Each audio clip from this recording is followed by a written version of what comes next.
On this episode of the Zimbabwean Perspectivecast, we talk about the PS5 Reveal event, from the console itself to, of course, all the games, how it performs, how it's supposed to perform, how it matches up against the Xbox Series X, and, of course, why the price for neither of these two consoles is out yet.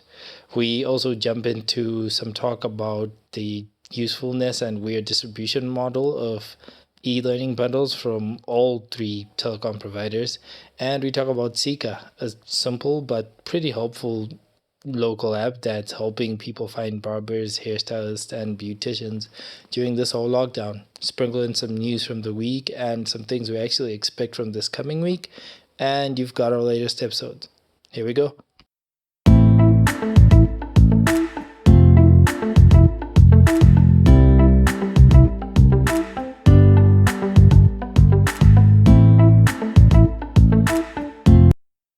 And welcome to a new episode of the Zimbabwean Perspectivecast. I'm your host Clint, here with Nigel.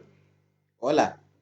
And yeah, new week for most of you guys, but we're gonna talk about tech stories from the last week and even some stuff that's coming in on this week.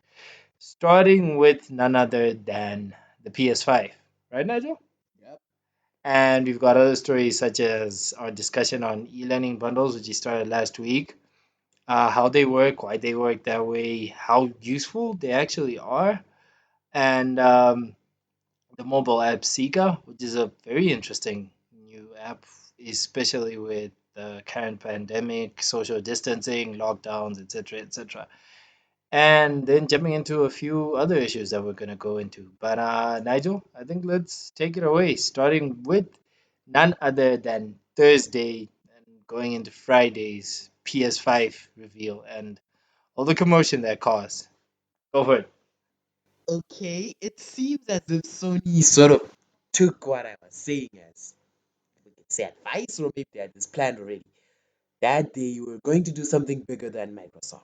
And this event was, whew, it was just mind blowing. I mean, the games that were shown there, we have Ratchet and Clank, which practically shows how fast this thing can load.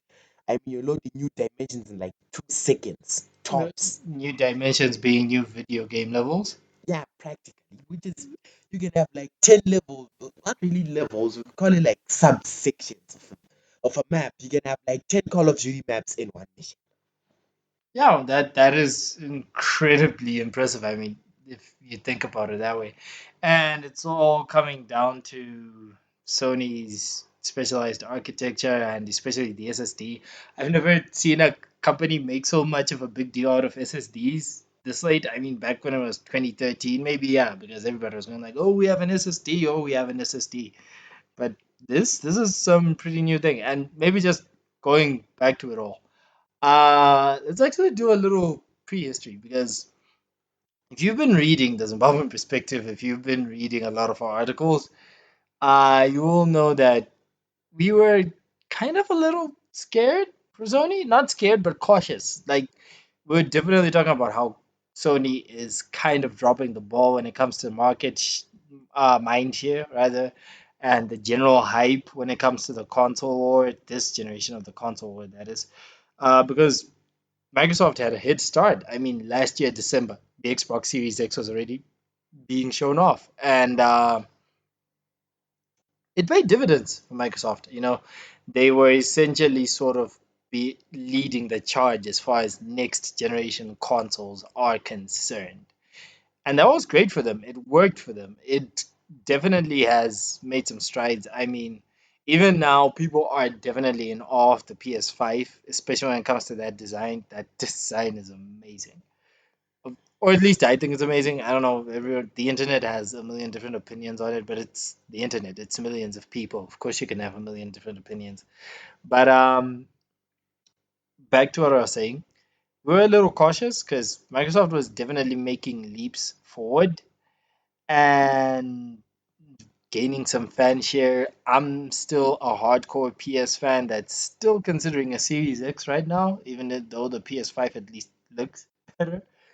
But we were scared that Sony definitely had to put a leg up and gain some traction here. And Thursday's event did that. for all intensive purposes, the PS5 itself, the games that were shown, some of the capabilities, which were only seen in glimpses of the console, um, all of that definitely has people excited. Where Xbox's past events or mini events or leaks about the Series X have done okay, but they haven't really shown off what like the console can do. I mean, even their last event, which I called the sort of a flex for the console, is showing off that Microsoft was essentially showing off that our console is ready, it has games ready for it. It was feeling like the Series X is already here when it's not. Um, that event still had problems.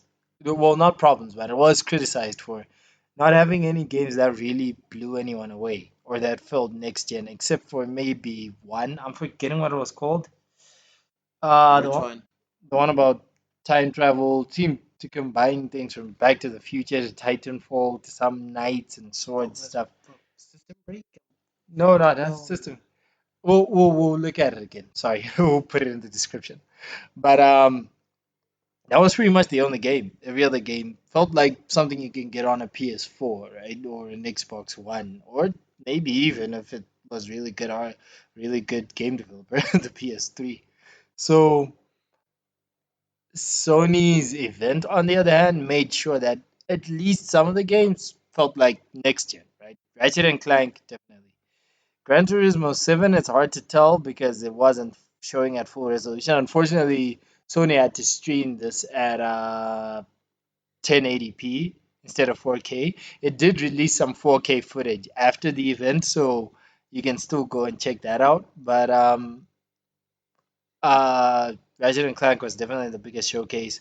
Then games like Ghostwire definitely seem like they've got some technical capabilities that are being borrowed from the console as well. Um, Other games like I think it's Kina, I'm forgetting its full name. Kina, Protective, Protective Spirits, Yeah, Kina Predictor Spirit, Bridge of Bridge Spirits. of Spirits, yeah. Exactly. Just Kina like Avatar. Kina Bridge of Spirits definitely seems like it's another game that's going to be taking advantage. You've got games where essentially loading is definitely going to happen a lot faster. Horizon Zero Dawn definitely just wants to leverage the power of the beauty that can come out of the PS5. I mean, the Horizon Zero Dawn and its Frozen Wilds, I believe, yeah. Those expansions were amazing, but Horizon Forbidden West looks like it is going to be a graphical masterpiece of beauty. And yeah, Sony needs games like that. It definitely should have more games like that. We just show off that our console looks great, runs great, can do quite a few things that you couldn't do on the PS4. And considering that they're trying to definitely leverage this as a huge step up from the PS4.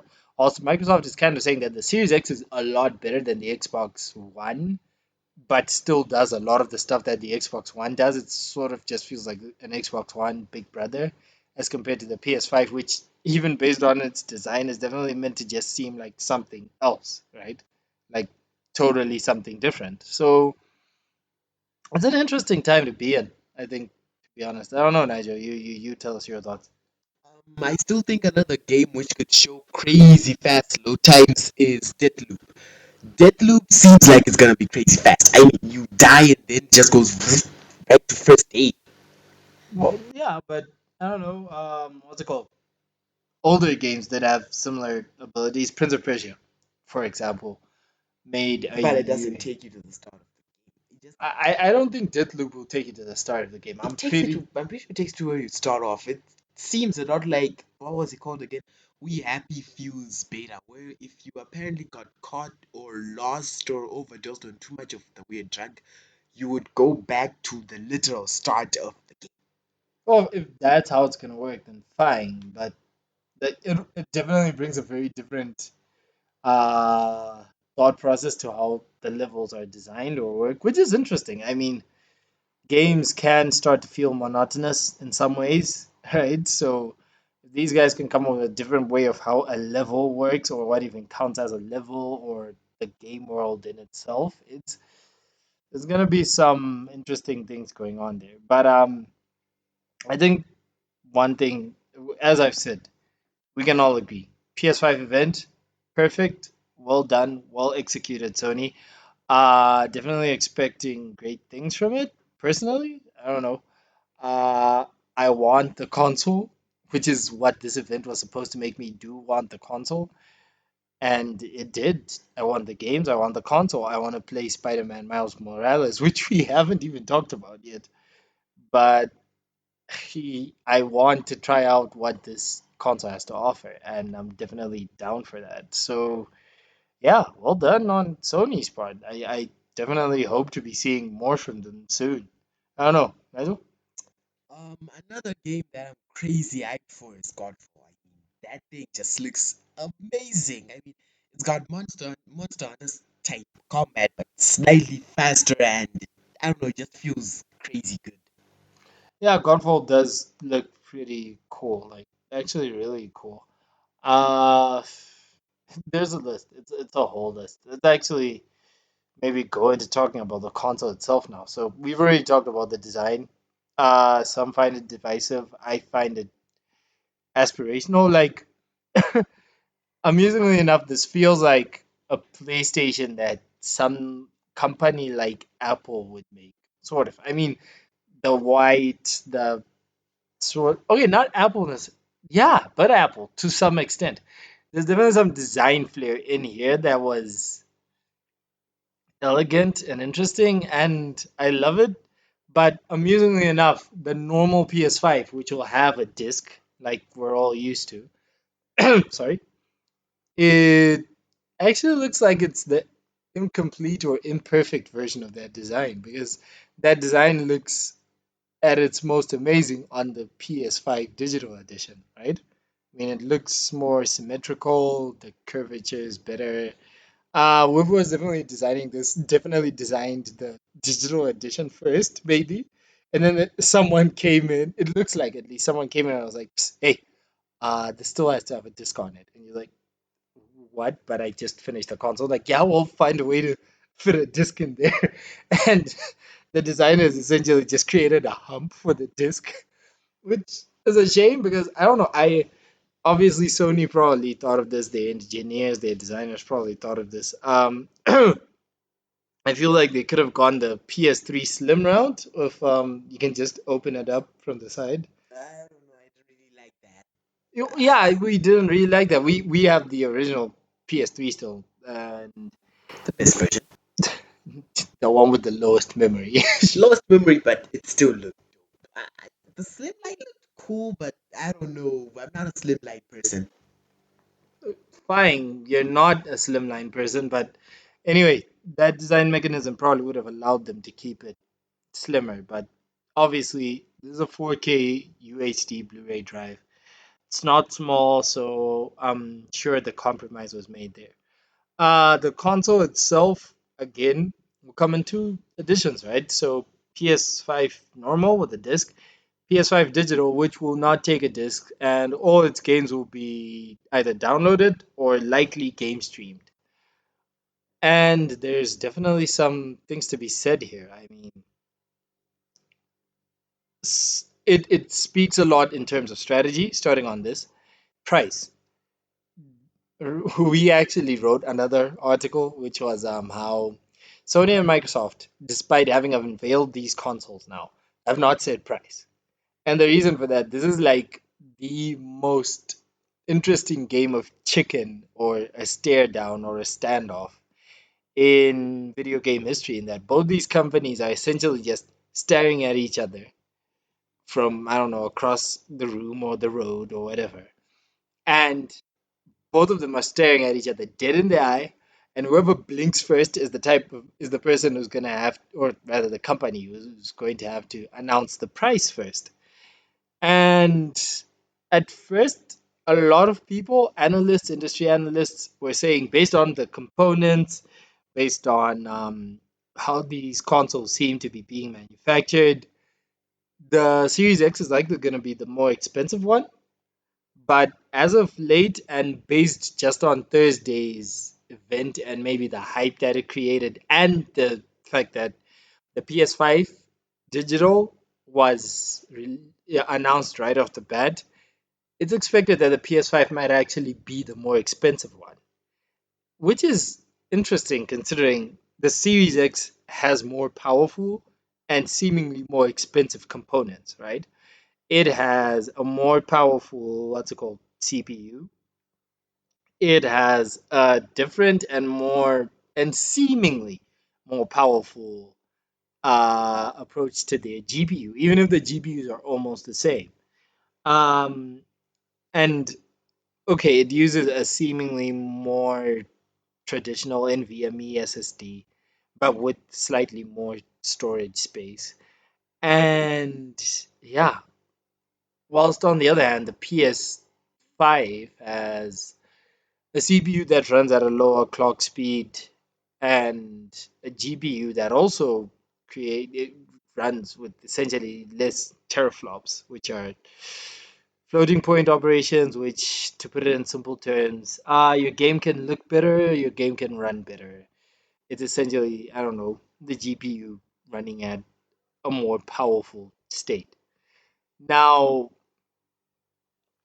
if, sorry, if the Xbox is going to be more powerful but cheaper, that might actually work in Microsoft's favor.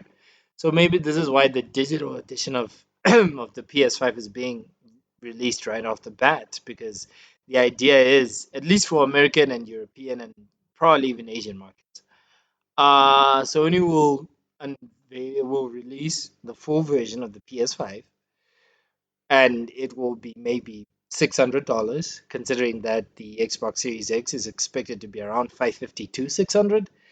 And if this thing is 600, then the PS5 Slim might be 500, or maybe even a little cheaper for 80 or something like that. And the idea is, at least for those markets, for more advanced markets, they could probably just buy the digital edition, especially if it comes with the same storage space. And the idea is, well, most people buy that. A lot of people are downloading or streaming games nowadays. Or at least downloading games. Streaming is definitely not that much of a thing yet. But downloading games, yeah. So they'll just do that, and Sony will catch up on sales. And this is, of course, without counting that there's going to be an Xbox Series X, what they're currently calling Lockhart Edition, which should also be a digital edition of the Xbox Series X, likely called the Xbox Series S. Now, there's a problem about the Series S, though. It's expected to be less powerful.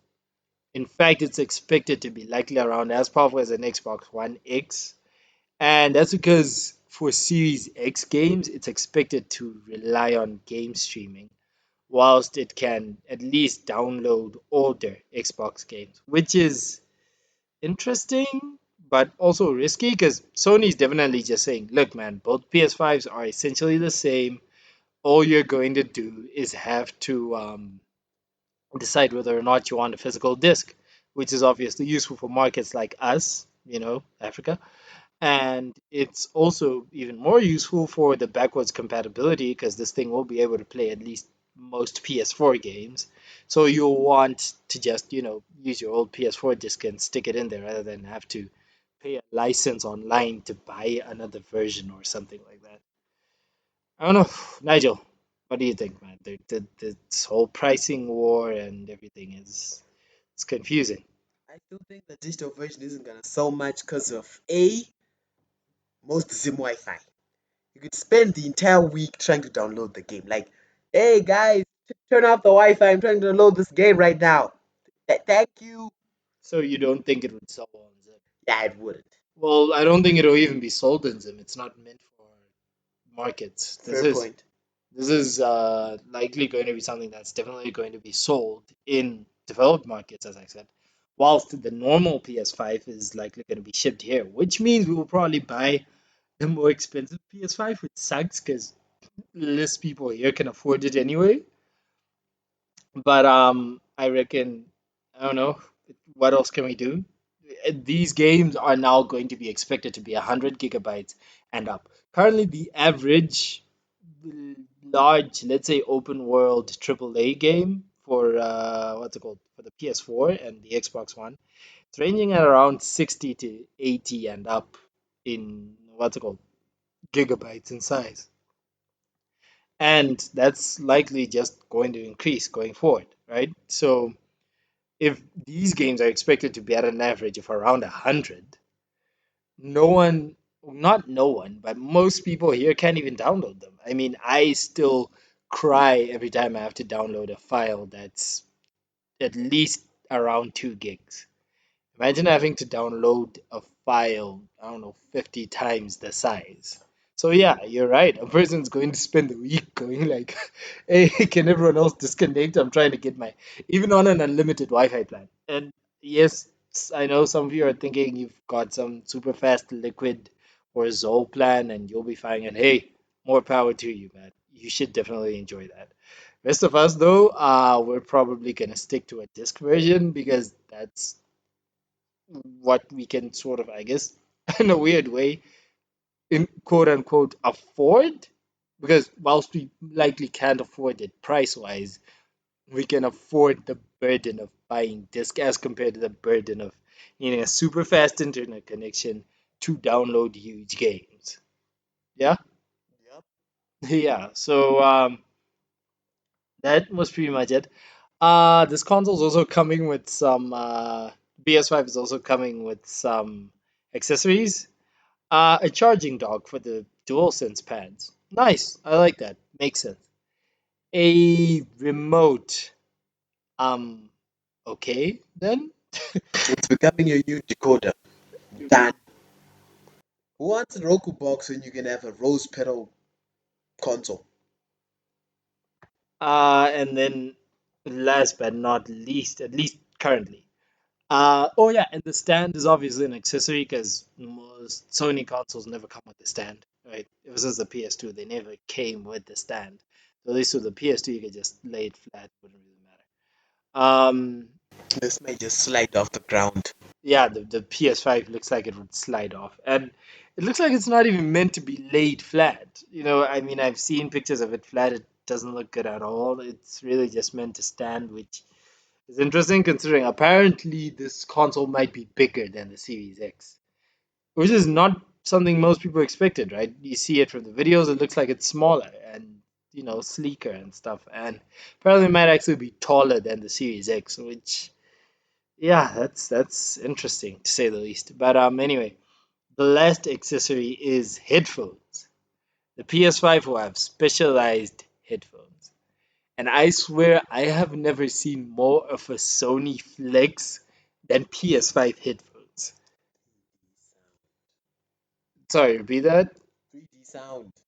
Yeah, yeah, 3D sound or audio or whatever Sony's called. Yeah, it's 3D audio. Sorry. Uh this is definitely something that I hope I can try out soon because I like the concept. I think the concept is interesting, but I definitely don't know how interesting it, I mean, how useful rather it will be unless you try it. It's one of those things that you just have to try, I think. So 3D sound, 3D audio. Sony is definitely saying you're gonna need specialized or really great headphones for it. So being that they currently make some of the best, if not arguably the best wireless headphones and wired headphones for most consumers anyway on the planet, the company just decided, you know what? Let's flex a little. PS5 headphones, here you go. You can buy the console, you can have the best 3D or at least the intended 3D audio experience that you're supposed to have with these headphones. And I'm assuming that these are just supposed to be general wireless headphones, right? So you should at least be able to pair them with your phone or something, even going out. Some people might not want that. I would. I don't know. Headphones for the home are becoming like a niche product section, but I really wouldn't want them if they're just made for the home. This definitely has to be headphones that I have access to and can try out, especially if they sound as good as the what's it called? 1000 XM3, I believe. If they sound anything like that, or the XM4s rather, um, I'll be up for it. 100%. No joke, no hesitation. Sony, you've got my money. Okay, you do not. I don't have money yet, but I might actually be willing to buy the headphones if they were that good, and not buy the PS5 yet, because people who know me know I've been saying this for years. And it's getting slightly challenged because of just how good the PS5 looks, and it can run PS4 games. So, but I was really thinking of just buying a PS4, staying with that for the next 2 years, then seeing how it goes. Nigel, how about you? If I could, I'd honestly just buy PS, a PS4, an Xbox One, and maybe the PS5. So, if you had the money, you'd buy everything. But well, this is not about having the money and buying everything right now. Based on where we are, what would you say? Because I mean, I do imagine at least one person who's gonna hear this is gonna have the money to buy a PS5 whenever it arrives, because this is again part of the problem in Zimbabwe and part of the reason that these things cost so much when they get here. We don't have we're not a formal distribution channel for Sony or for Microsoft. Less so for Microsoft, especially because Xboxes rarely get sold in Africa in official channels. Usually it's more of informal or third party providers. So let's say in Zimbabwe's case anyway. Sony definitely used to have stores here, but they seem to have all left. I think they have a franchising deals with something like TV sales and higher. They do. Yeah, so if they have franchising deals for that. Maybe we're talking early next year. You see a few PS5s arrive, maybe. But what's most likely going to happen? You've got your people who travel, right? I'm Clint. I sell consoles from time to time. I've got my cousin who's in the UK who's coming in December. If I can send him some money or make some kind of a deal, he comes with three, four, five PS5s. I sell them, I make, quite a bit of profit, share the profits with them. That's the expected amount. So if these consoles are going to be launching for, I don't know, 500, $600, then you can almost bet that they're going to be costing around 1.2 or 1.3 when they get here. I'm not checking up the price. If you're someone who sells consoles, please do not price them there. If Okay, that's the price, I'll murder you. put it at, I don't know, 800, please, not 1.2. But yeah, that's why prices always get jacked up here. I mean, people buy $2,000 iPhones in Zimbabwe, which is insane. It's insane. But That's three iPhones, not even counting the SC. yeah, that actually can be three iPhones if you're talking about the normal iPhone 11, right? Yeah. So it's crazy. It's really crazy. But hopefully these consoles do get here in some more official capacity so that the prices can be better. And if the prices are better, someone can buy it for more reasonable prices, at least. Otherwise, most of us, if this whole lockdown and COVID subsides, people will be able to, I don't know, just dive back into what's it called? Dive back into going to South Africa and buying it there, I guess. That's pretty much the only other, yeah, solution. Nigel? I don't know, man. What are you thinking? What are you willing to do to get a PS5? Honestly, this might sound crazy, but I might just jump aboard and get that thing. You jump aboard. Jump aboard. You're not gonna get a girlfriend who buys you one like Zimbabweans on Twitter because Dude, I'm 17. so get a rich girlfriend, like a really rich girlfriend. There's people out there. You never know. Just give me an idea. Like a really, really good bad idea. Like one of those good bad ideas that people really get. Okay, good bad ideas, sure. Speaking of which, just before I actually continue, that was actually a really funny reaction, which is it's Zimbabwe, it's Twitter. People like to fight on Twitter, so yeah, the PS5 thing, it was interesting. It's nice to have a pop culture moment, and this is where Sony has an advantage, and this is probably why they might jack up the price for the PS5. At least as far as game consoles are concerned, Sony is definitely more like Apple with the PlayStation in that they're more than just a tech product now. It's kind of become a cultural lifestyle icon. So you can't say the word gamer without the word PlayStation coming up at some point. Just like you can't say smartphones without the iPhone coming up at some point. And that's why when the Series X was announced, there definitely was some fanfare from gamers and from Xbox fans and from tech nerds, but there wasn't a lot of fanfare for people outside those circles. The PS5, on the other hand, yeah, all of the jokes and the memes and everything that's still going on currently about that console shows how much of a cultural zeitgeist it is, and this is probably what Sony's trying to leverage. Will it work? We don't know. But it's an interesting, you know, way to look at things. But yeah, I think that's definitely been enough talk about the PS5 and all the crazy stuff. Let's go into something more serious right after this break. Right, going back into it. Starting off with the most serious of serious issues, which shouldn't really be surprising for everyone. COVID-19 update, which we really should have done at the start of this. But well, what can we say? Over 200 cases in Zimbabwe, and a certain amount of fear also mixed with people just really trying to go back into their lives. Um, University institutions starting to roll out bit by bit, and also workers for certain areas.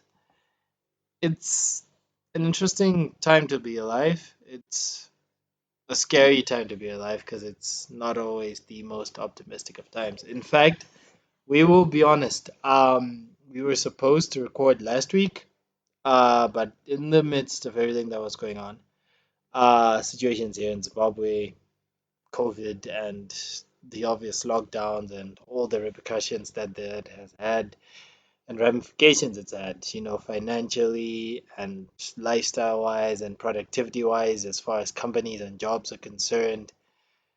And then even around the world, you've got issues going on in China. You've obviously got the Black Lives Matter issue in the United States, which we won't comment on too much.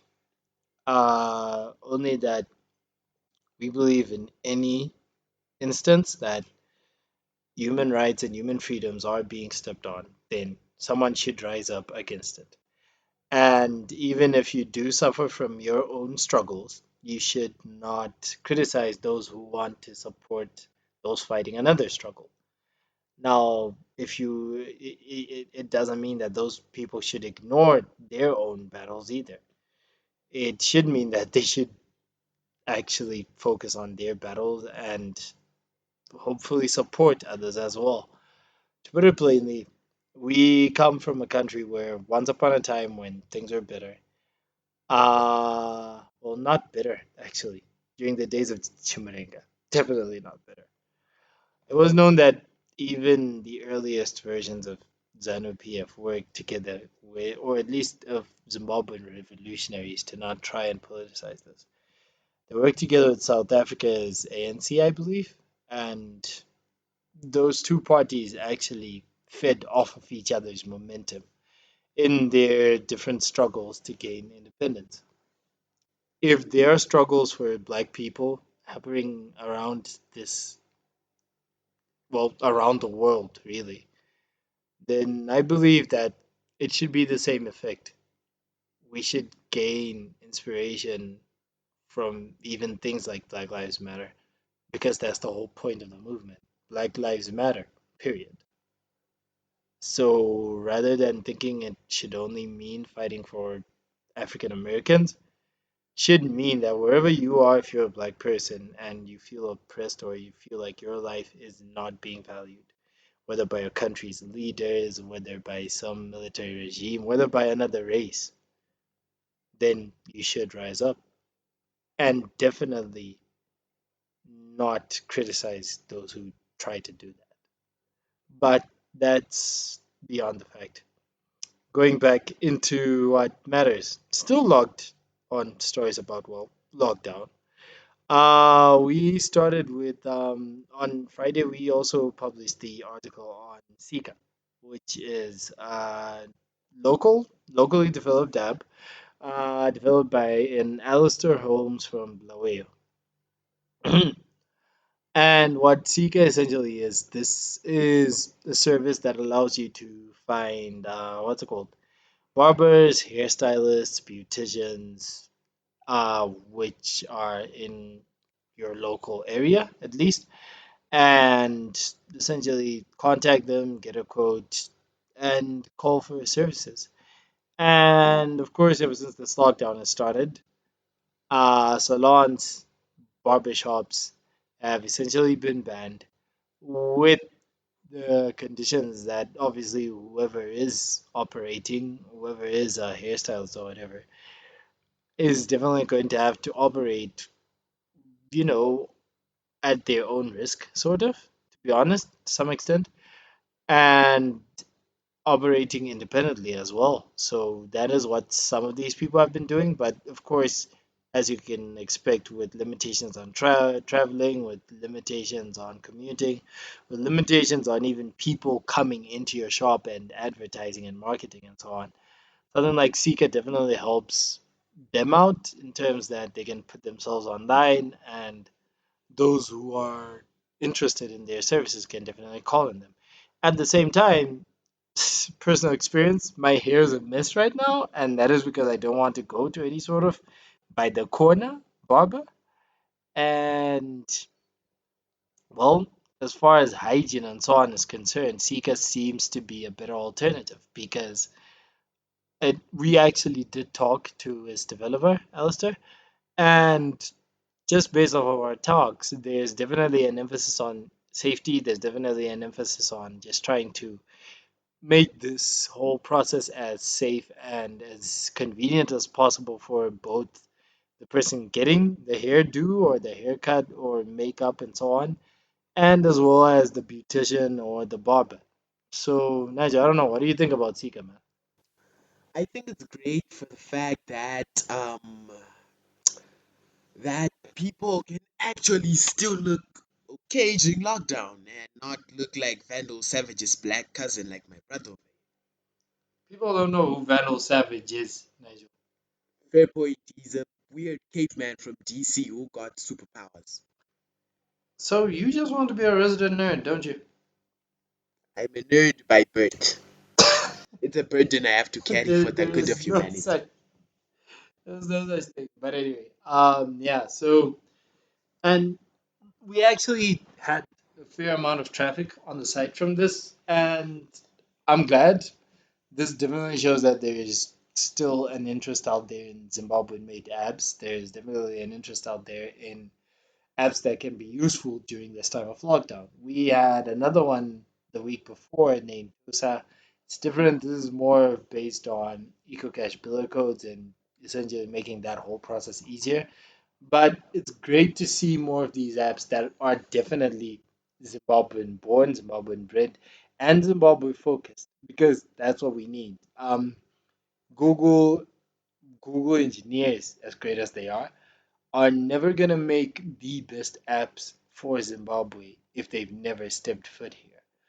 On the other hand, people who have lived in Zimbabwe their whole life know the limitations, know exactly what needs to be done.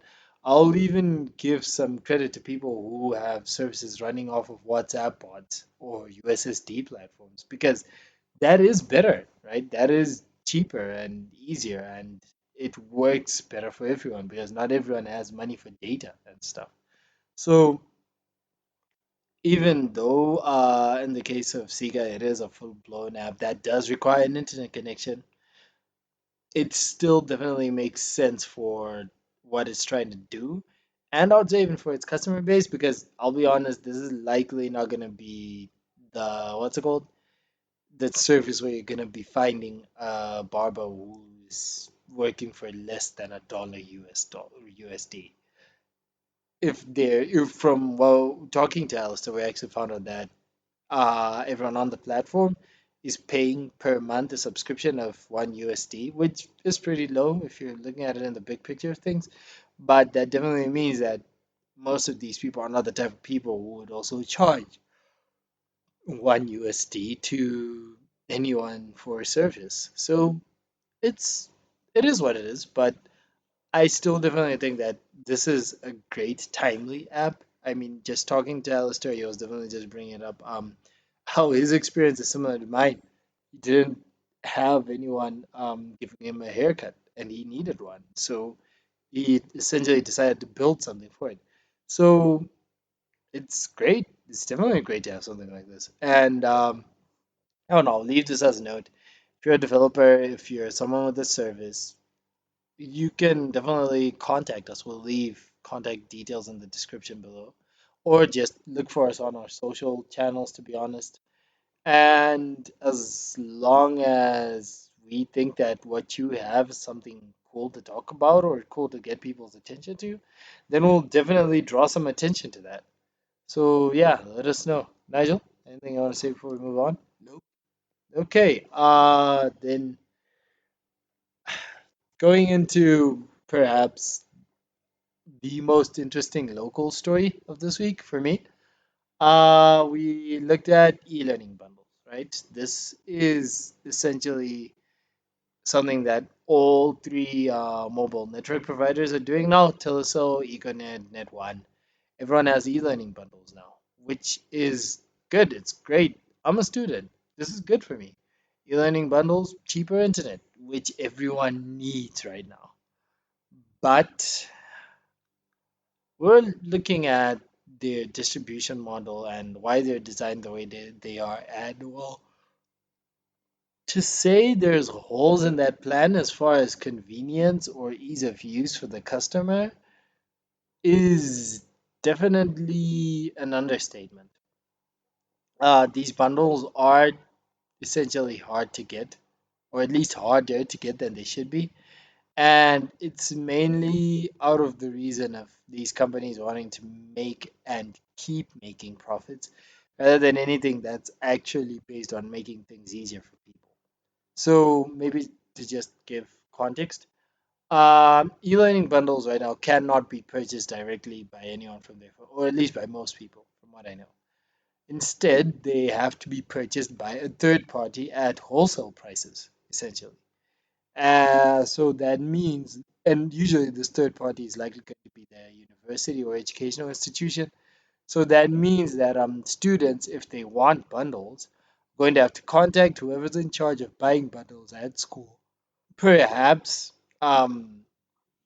send those people money first, and those people, or whoever that party is, will then go to Econet or Net1 or Telesol, then buy those bundles and give them back to the student, which is cumbersome to say the least. I mean, I just took way too long trying to explain it, and that I could buy a normal bundle in less time. So it's obviously not the best way to go about it. It's obviously not the easiest way about it to go about it.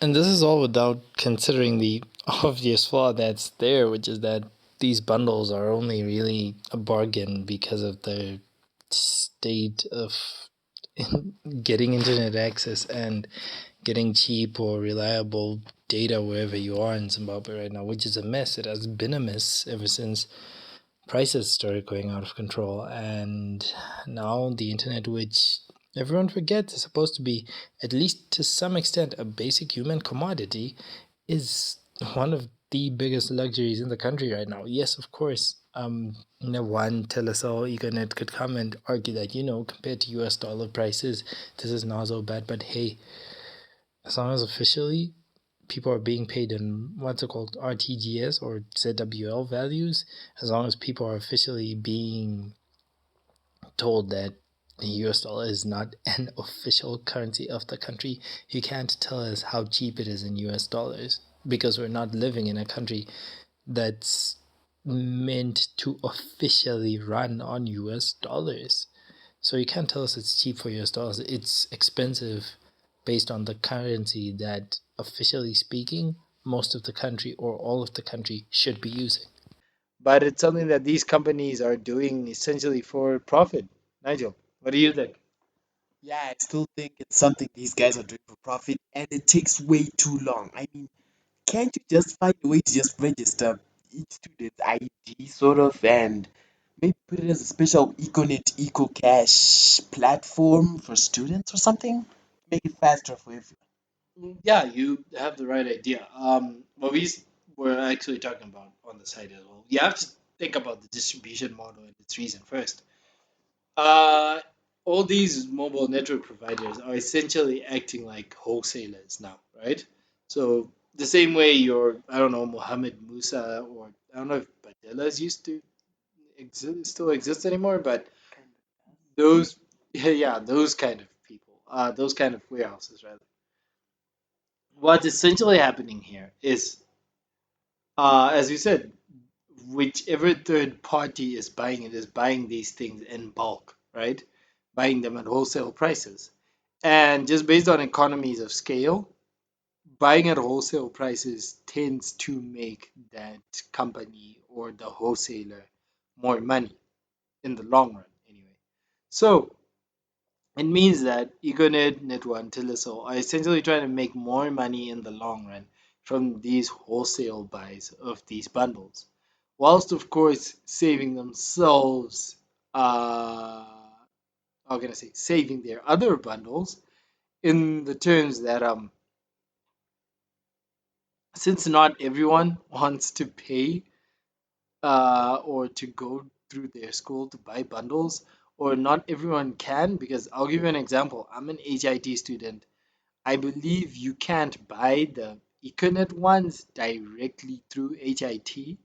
You unfortunately have to approach some students union or students group of sorts called Campus Lifestyle, and they're the ones that are actually buying Econet e-learning bundles for HIT students right now. So there might be chances that not this the school is not interested in buying these bundles for students, which makes no sense, but it was the case at HIT for a while until these guys stepped in. I think at UZ this has been established. I know at AU for Econet it was established. I don't even know about the establishment of the Net One and Telecel bundles now in other places. We did get an interesting message from Telecel, which was saying we can call for a free trial of their e-learning bundles. We'll definitely check that out and tell you how that goes. But free trial, it's an interesting state to be in. I think that's one thing that everyone definitely has to understand is that this is definitely an interesting state to be in. Considering how fast some of these bundles go, you will be surprised if you just open Facebook and then they're like depleted. Well, I don't think it's that bad. Which reminds me, just for some background, we still use a Teleso Wi-Fi dongle here, and it's pretty terrible as far as data rates are concerned. Review still coming up. Please give us some time. Wanted to spend a full month with it first, so we'll definitely give you some feedback after that. Um, so yeah, as far as e-learning bundles are concerned, as you were talking about, these companies can definitely come up with some system that makes it more convenient and easier to buy these bundles. It's a fact. They're actually benefiting off the fact that they aren't convenient to buy, because some people are impatient or some people just don't know yet and are instead just buying the normal bundles, right? Buying the expensive bundles. And some people can definitely afford that, but some people cannot. And it's a shame because personally, now talking about this as a student, I have friends who, during this whole lockdown situation, have not had internet access. Almost never. Like it's occasional, like a few times a month.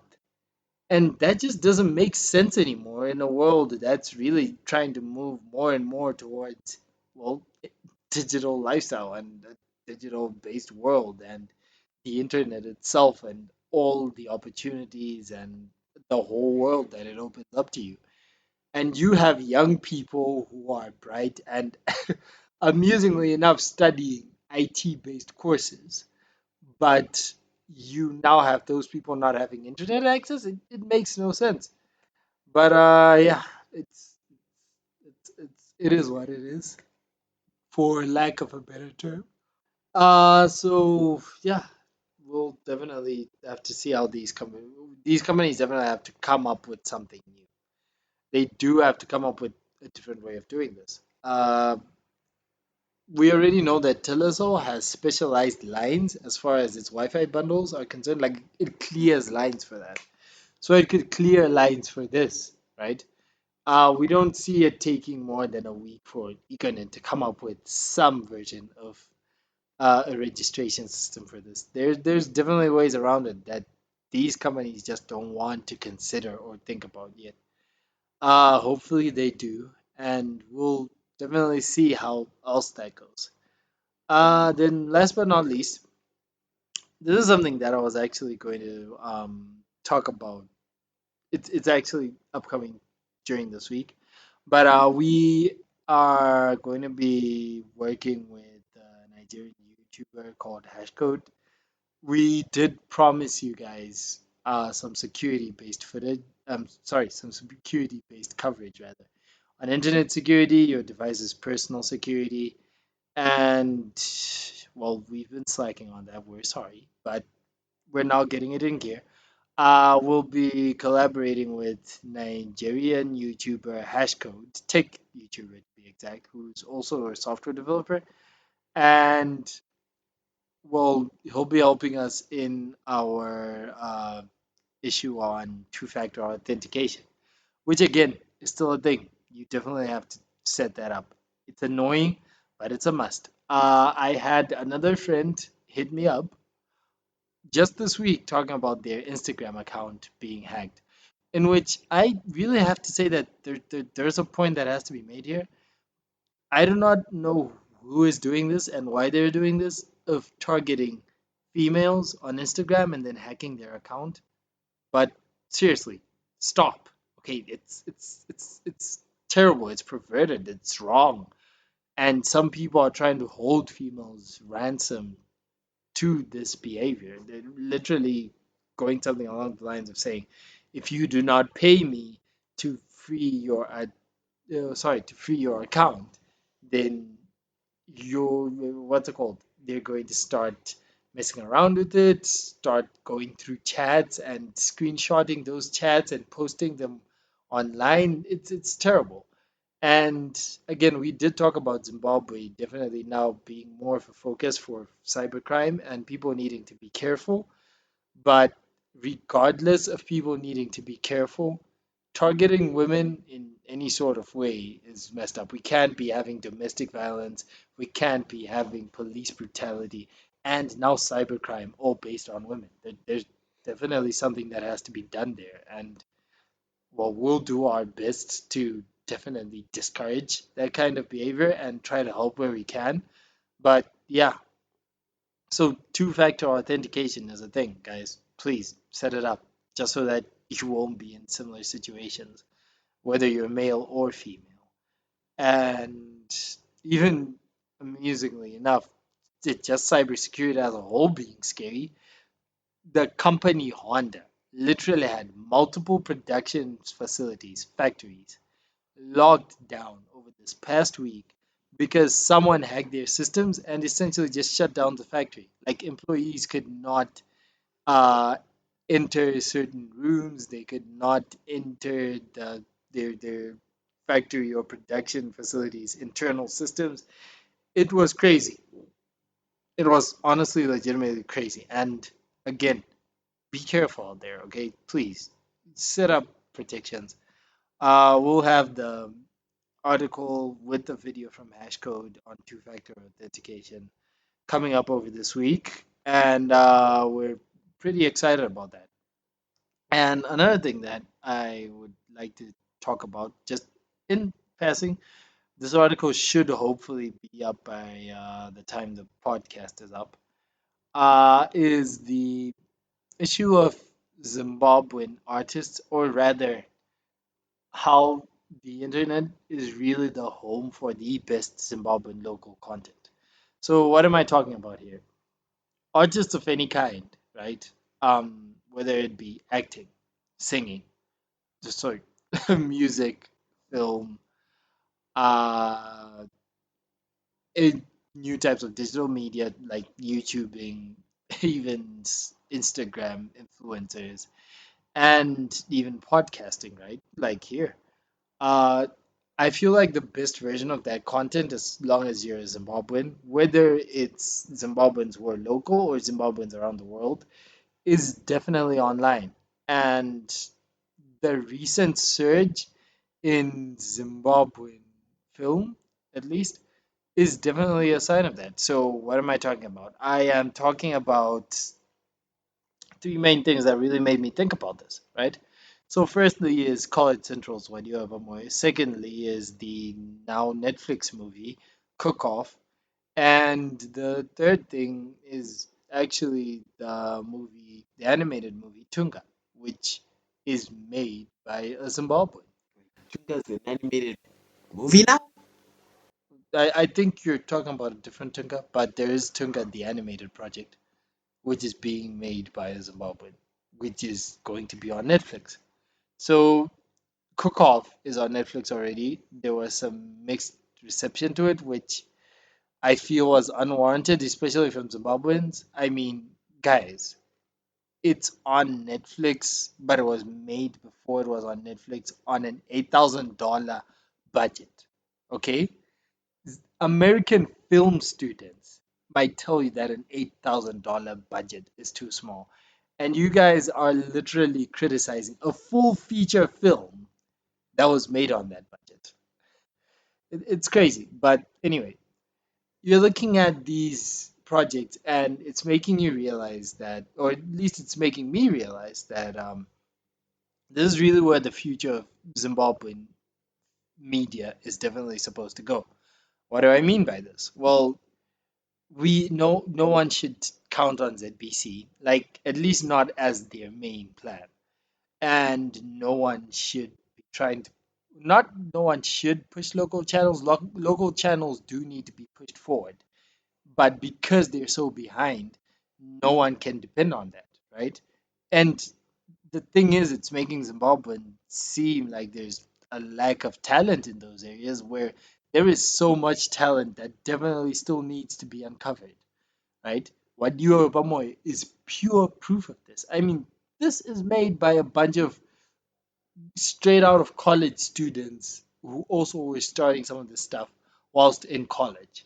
This is an amazing project, and its success on YouTube was proof of that. Before, unfortunately, they also got cyber attacked, and now they've got a new channel. They're sort of building back up, and they also, amusingly enough, got picked up by ZBC, which I don't mind. But one thing is definitely for sure: Wadiwebomoy's success comes from being online, and the cookout is now reaching a much larger audience because it's online. And Tunga is going to be on Netflix online. And I'll even mention something else. Comedian King Kandora's Conspiracy Theories is now available for free on YouTube. And please go check it out. It's amazingly funny. And I'm hoping that we get more content like that, more stand-up comedy content on YouTube, because there's a whole chance there, which I believe a lot of Zimbabwean creatives have caught on to. They definitely see this. That's where you can really get to a large audience and definitely have some measure of success. That's what you have to leverage, right? But now I have to appeal to the audience that, hey, there's good Zimbabwean content out there. Go check it out because it's there online. You just have to go look at it. Okay, look for one you have more. Look for projects like Tunga, which I hope is going to be the first of its kind. Even Cook Off, I hope is the first of its kind with even better stuff going on. I wonder if Wadio Pamoy can get submitted for Netflix. That would be amazing. Um, and look for other projects that are definitely there because that's where the future is. And really, we should all just sort of, I don't know, close our eyes to ZBC, which most of us have already done anyway. But since some of us can't afford DSTV right now, you know, go check out what's online. Be it what we've already talked about, film, be it music. There's definitely a huge, huge, huge boost in music online and on streaming services. Be it things like podcasts. All right, we've talked about podcasts before. We love podcasts. We're producing one because we love them. Saturday in the morning, which should not end, please. Um, Even Two Broke Twimbos, Undomesticated podcast. There's a whole list of podcasts covering a lot of things about Zimbabwe, about our economy, about how we live our lives, about our culture, about so many things that are there to dive into. So jump on, go check it out. We're really sure that you guys will actually love what you find there, and you won't love it because it's Zimbabwean. You'll love it because it's good, but also it's Zimbabwean, and that's the type of quality that we definitely need to keep. And hopefully, there's something more concrete that comes out of all these projects being online. But yeah, Nigel, anything to say before we close this off? No, not, no, not really. Okay, okay, that's cool. So yeah, that's the Zimbabwean perspective for now. Tell us what you think in the comments below, and be sure to follow us on all our social platforms.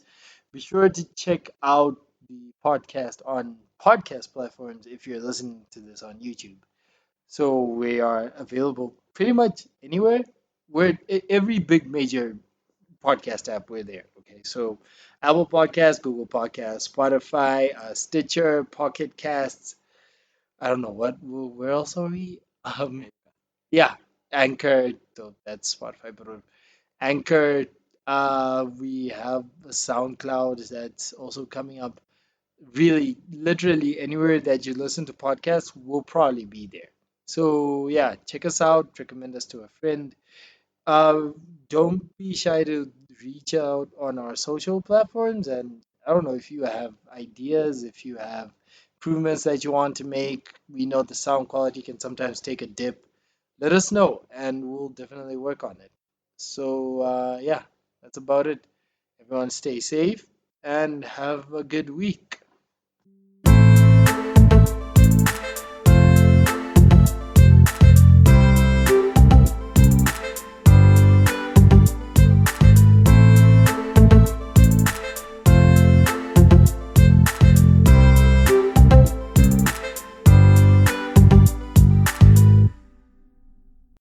Hey, what are you doing here? Podcast over. Press next.